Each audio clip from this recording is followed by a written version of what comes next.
ndi ndende yopya kwambiri makamaka mwindi ya Mose.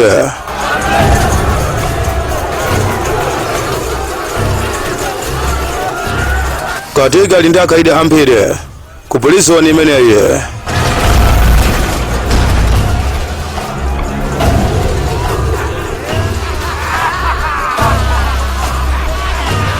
Ndende ima ndisole ni magulu awiri azigawenga.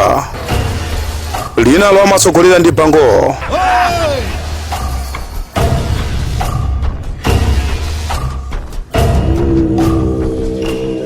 Tewatsa pano kuneti.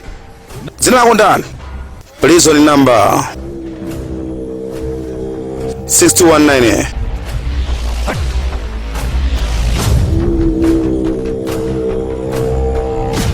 Tekuti ndiwe mwana wakatiki siyo ncho.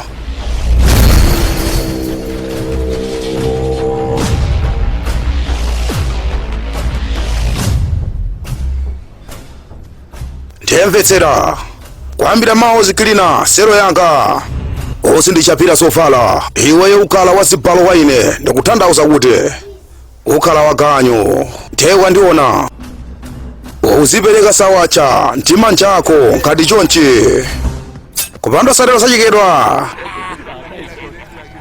ulapo ayendedwe masiku anga ndochepere sindikupempha mbuziwe ndikukuza ewa kumeneko zikhala bwanji kodi palibe sa apa timangotaisa kunthawi ndi magayiziwa